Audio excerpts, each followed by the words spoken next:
Recruit kids, how picky do you have to be? How many kids can legitimately play that much man? It's not a very big pool. And you really have to dig deep to figure out if they can, and even then it's not an exact science. I mean, you have guys that are going to go to the NFL Hall of Fame who played most of the cover 2 of their career. When you're looking at a high school kid, how can you tell that he's going to be ready for the workload that he gets here at quarterback? Well, you look for guys that have traits. Number one, physical traits. The ability to run being probably the biggest, but have some size. You know, it's a big man's game now in the skill position as well. So if you have small corners, it's awfully hard to play the style of play we like to play. And then the intangibles. You know, is he a good teammate? Is he a guy that's going to work at it? Does he love the game? So there's a lot that goes into it, and it's not, you know, there's no guy doesn't walk around with a sticker on that says I have all these things. So it takes time. You have to develop relationships and figure out if they're a good fit for us or not. Right, can you assess the play of Jordan Fuller? He's getting better every week. I think as he logs more and more experiences, he gets more and more comfortable. And you can see him just starting to bust out of his shell a little bit, and he looks like he's comfortable again, like he did when he was in high school. And you know, we're not naive. The competition is on the rise now, and we're going right into murderer's row here. So, but this will be another new thing for him. And although he was, you know, he started in the Oklahoma game. So, Greg, I apologize if you talked about this already. Chris Worley, where is he on his path back to full health? You know, I think he's getting closer. You know, I think when you're a football player and you have something wrong with your foot, it's hard because every cut, every step wears on it.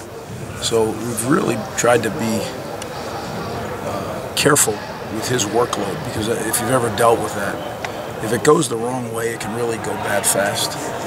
I think he feels better. You know, all indications are that he does, but just got to be smart. And we know Tough has done a good job. We're just trying to figure out the way Chris was used in the last game and how Tough was used. When Chris is fully healthy, is he your starting middle linebacker? I think so. But, you know, we'll have to see when he's healthy, you know, where we are. I hate to ever predict that stuff because everything is so fluid. You know, we may move a guy to another linebacker position and Chris play, or move Chris, you know, who knows. I think what we try to do is deal in the present. And right now, we felt like he could handle those nickel reps. That's basically what we did. Played a little base, but mostly nickel reps. And I think that's a good way to ease him back into the action. That was our philosophy in doing it. I know Chris wants to play more. I just want to make sure that we don't set him back where he can't help us. We need him. Is there any concern about the pass defense, given that you know, just the couple of big plays that were given up in the second half? It always is. When you give up plays in through the air, you have concern. You know, and I thought we played really, really well in the first half, which was a continuation of the way we had played the week before. And then in the second half, we didn't play. Now we did make some changes in personnel, but there's no excuses. Whoever's on the field, the 11 guys that are on the field are the 11 starters, and we have to make plays. So, yeah, I think there's a sense of urgency about that since there's been since the beginning of the season, really. Are you calling a more aggressive game progressively throughout the season?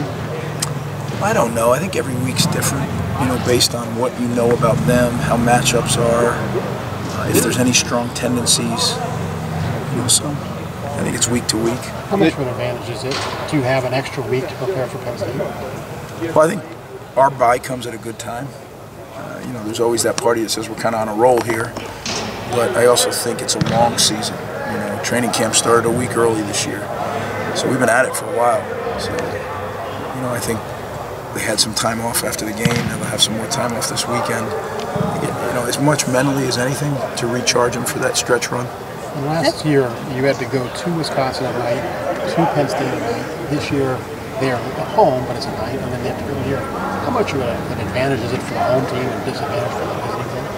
Well, it's always great to be in, you know, in the horseshoe, and it doesn't matter who or when. But yeah, I think that's part about going on the road. You know, that's what makes why it's harder to win on the road than at home. Greg, you talked about how important it is to get a mental break with the bye week. But with as few snaps as some of the starters have played recently, are you able to attack the bye week a little harder in practice than you otherwise would? get them a few more snaps or something like that, or no? Maybe, but I think that the reps are inconsistent. Like, I think the D-line has lower rep totals. I mean, I know Damon Webb played 56 plays, Jordan Fuller 53, 56, whatever it was. Now, that's not a full game, but that's pretty close. So I think every coach has to do a good job of managing his reps.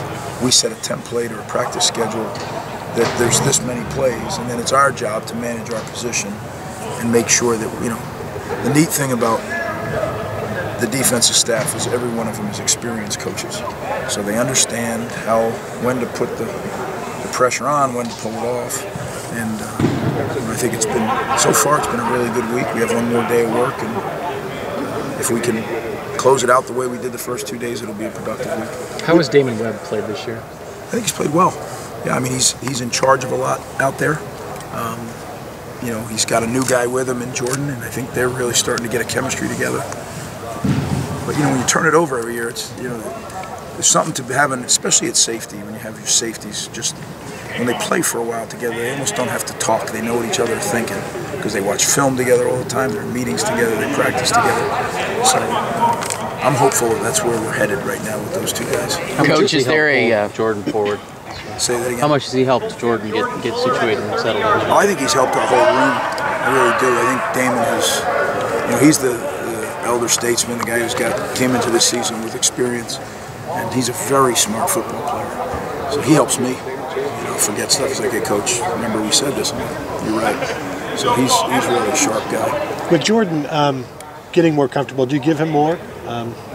More responsibilities, more tasks, new things each week? We expect more. Is probably the way.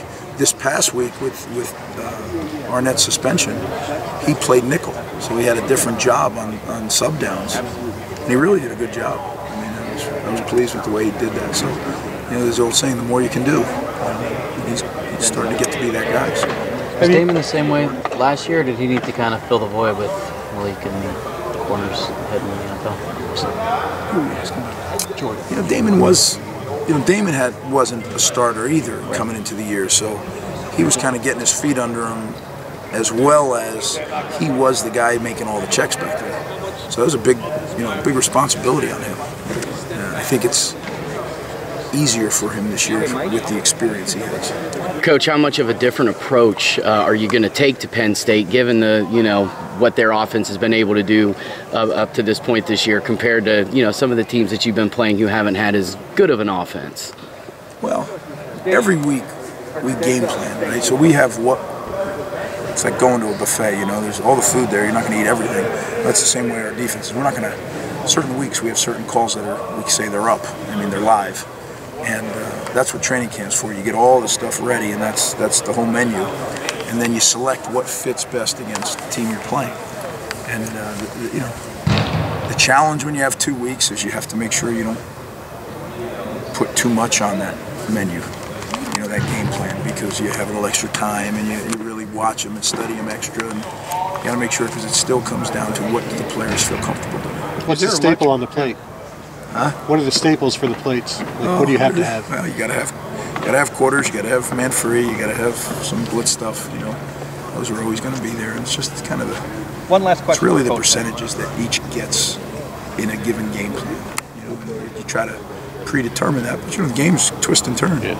And this game, the first half and this past game, they stuck right to their personality. Second half, I think they, with the exception of a token run here and there, it was throw every down, which I understand, but that's not who they were. So you have to be ready to adapt. What has been the emphasis this week? Urban Meyer said, obviously 303 yards passing last week by them. Didn't really like to see. A couple of those came on some chunk plays, as you call it. But what's just the emphasis this week in that regard, Greg, of shoring things up? Well, I think it's details. At this level, at the highest level of college football, the margin of error is so slim. And one little step here, one little misalignment there, can be the difference between a 77-yard play and a 7-yard play. And unfortunately, some of that has happened to us this year. We have to be more detailed with what we're doing. We're playing awfully hard, and no complaint with that. We just need to be a little more detailed, and that's kind of been our emphasis. And another thing, you see this from the other side, but what have you seen that's really intriguing to you about y'all's offense when they've gone against y'all, especially the passing game? just seems a lot more, I don't know if intricate's the right word, a lot more pro looking, whatever, with crossing routes and things like that, shallows. I mean, what have you seen that intrigues you about compared to this time a year ago?